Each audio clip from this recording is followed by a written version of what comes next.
estaba custodiado en la cárcel. Estaba en la cárcel. Pero la iglesia hacía sin cesar oración a Dios por él. Es el jefe de la iglesia. Y toda la iglesia, la congregación, todos los días hacían oración sin cesar por él. ¿Por qué? ¿Por qué? ¿Por algo? ¿Por algo? Porque si no lo harían oración uno o el otro. Pero toda la iglesia, por Pedro. Entonces vemos que según la Biblia, Jesucristo sí funda una iglesia. Y sí hay una iglesia. Pero esa iglesia está gobernada por Pedro. Más todavía, San Pablo en 1 de Timoteo capítulo 3 versículo 15 nos viene a decir que esa iglesia de Jesucristo es fundamento y base de la verdad. O sea, que no puede haber verdad en mis labios o en el labio de Saúl si no está en la iglesia de Cristo. Si se sale de la iglesia de Cristo, no habrá verdad en sus labios. Escúchelo. Te escribo esto, aunque tengo la esperanza de ir pronto a verte, para que si tardo, sepas cómo debes conducirte en la casa de Dios. En la casa de Dios, dale. Que es la iglesia. Aquí aparece.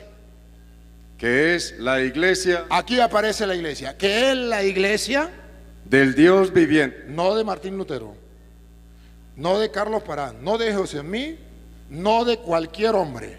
La iglesia del Dios vivo. Esa es la diferencia entre la iglesia católica y las sectas. La iglesia del Dios vivo, la iglesia de Cristo fundada en Pedro. ¿Cómo portarse en la casa de Dios, que es la iglesia del Dios vivo? Y escuchen, ¿por qué es importante la iglesia? Que es la iglesia del Dios viviente, columna y baluarte de la verdad.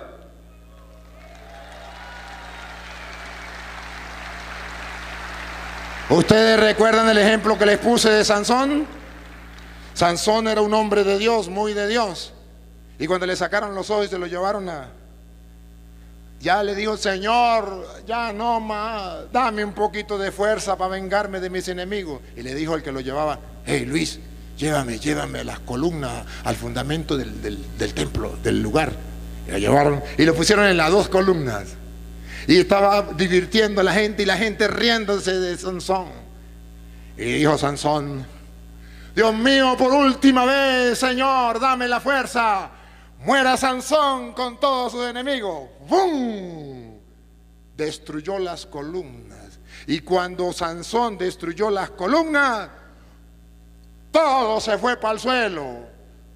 Y dice la Biblia que la iglesia es columna de la verdad. ¿Y qué es lo que el diablo tiene que destruir? La columna, para que la verdad se vaya para el suelo y brote la mentira. Pero aquí no, aquí sale la verdad y la mentira se va para el suelo. Tiene que brotar la verdad. Al destruir la verdad, al destruir la iglesia, se destruye la verdad. ¿Pero de qué iglesia estamos hablando? Puede decir él: de la iglesia mía. El otro puede decir: de la iglesia mía. El otro puede decir: de la iglesia mía. Y él dice: la iglesia. Ahí no se refiere a la iglesia católica, ahí se refiere al que confiese en Cristo y ya. No, estamos leyendo 3:15. Pero el 3:15 viene después del 14. Y el 14 después del 13. Y el 13 después del 12. Y así lleguemos al 1. Al 1. Para mirar de qué iglesia estamos hablando. Palabra fiel. Si alguno anhela obispado. Estamos hablando de una iglesia que tiene obispos como tenemos nosotros. Un aplauso para el obispo. Eso lo tenemos desde siempre en la iglesia. Otra vez. Es palabra fiel. Si alguno anhela obispado, buena obra desea. Buena hora decía, ¿y qué es un obispo? No sabemos, pero le vamos a mostrar que la iglesia de Cristo no es el que diga Jesús es el Señor o es hijo de Dios, como el diablo lo dijo también. No, es el que esté en una iglesia que hay una jerarquía, donde hay un jefe, Pedro, donde hay otros que ayudan a gobernar esa iglesia. Versículo 4 para que lo compruebe Lupita. Lo que estoy diciendo con bases bíblicas y lo que él dice es verdad. Yo no lo puedo convertir. Yo lo único que puedo hacer es cumplir lo que Jesús me dijo. Vaya por el mundo entero y predique el evangelio a toda criatura. Y ahí estaba Saúl metido, a toda criatura. El que crea se salvará. Y si Saúl se resiste a creer, no lo digo yo. A ver, Lupita, una iglesia, ¿se acuerda? Columna y base de la. Y en esa iglesia hay obispos. ¿Y cuál era el cargo del obispo? Que gobierne bien su casa. El obispo era casado, había obispos casados y había obispos solteros. Pablo era soltero, Juan era soltero, Pedro se supone que era casado. Bueno, el obispo que es casado, ¿qué tiene que hacer? Que gobierne bien su casa. Ajá, ¿por qué? Vamos a ver. Que tenga a sus hijos en sujeción con toda honestidad. Y aquí con la ayuda de Lupita, vamos a hacerle zoom. Pues el que no sabe gobernar su propia casa. ¿No sabe qué?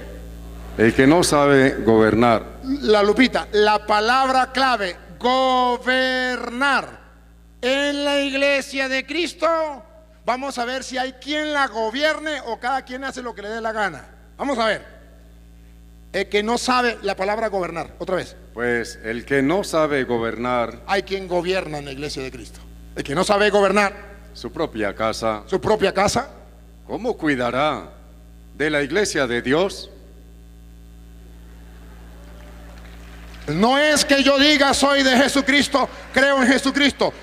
Debo dejarme gobernar por los obispos. Yo estoy aquí, soy muy cura, pero si el obispo no me hubiese dado permiso, no estuviera aquí. Gracias, monseñor, que Dios le pague. Porque dice la Biblia que el obispo ha sido puesto por Dios para gobernar la iglesia del Dios vivo.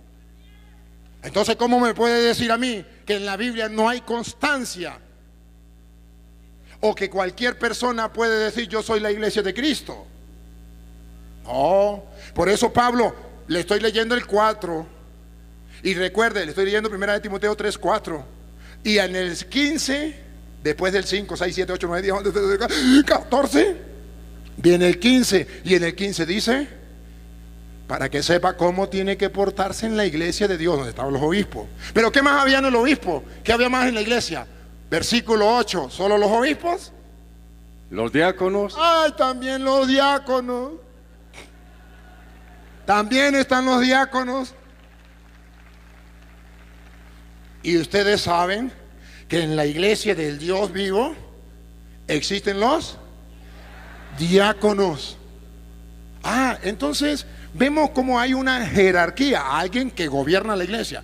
Que me vengan a decir a mí que la Biblia no dice que debe haber alguien que gobierne la iglesia, pruebas tengo. Se le respeta, pero le estoy mostrando con la Biblia. No lo puedo obligar a creer, ni a él ni a nadie. Mi deber es exponer la verdad. Por eso, mira, el Señor me dice en Ezequiel capítulo 2, versículo 1 en adelante. Escuche lo que dice el Señor.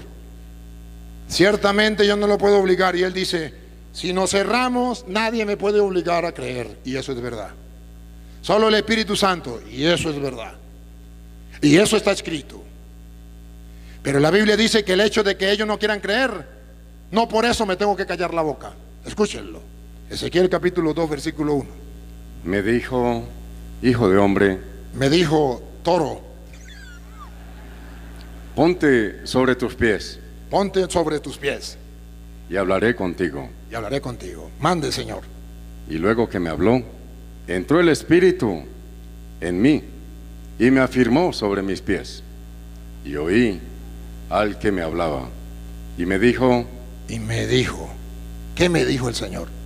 Hijo de hombre, yo te envío a los hijos de Israel, a gentes rebeldes, que se rebelaron contra mí. Que se rebelaron contra mí. Martín Lutero se rebeló contra la iglesia.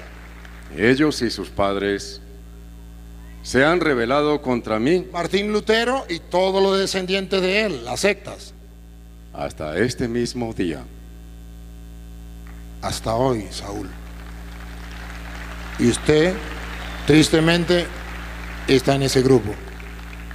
Yo, pues, te envío a hijos de duro rostro y de empedernido corazón. Duro, él mismo dijo, si yo me cierro, ¿quién me va a hacer creer? Sí, ahí está escrito, siga. Y les dirás, así ha dicho Jehová el Señor. Así ha dicho el Señor. Mi deber es decirle, esta es la verdad, aquí está escrito capítulos y versículos. Siga. ¿Acaso ellos escuchen? ¿Acaso ellos escuchen? Pero si no escucharen, Pero si no escucharen, porque son una casa rebelde,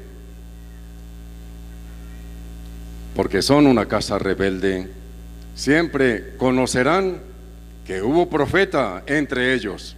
Saúl, usted hoy a lo mejor no crea, pero sepa que un sacerdote del Dios Altísimo, con el corazón en la mano, con la Biblia, con pruebas, se lo mostró. Que crea usted o no crea, ese no es mi trabajo. Mi trabajo es hacer lo que estoy haciendo, con amor, expresárselo.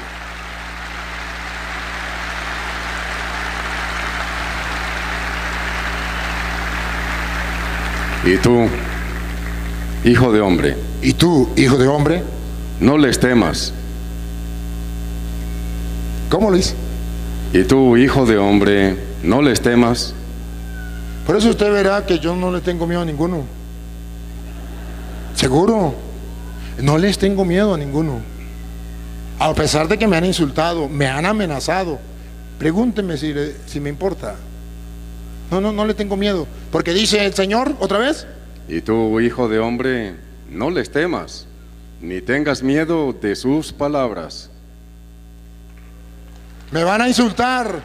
Gracias a Dios, este es un hombre de buen corazón que lleva el evangelio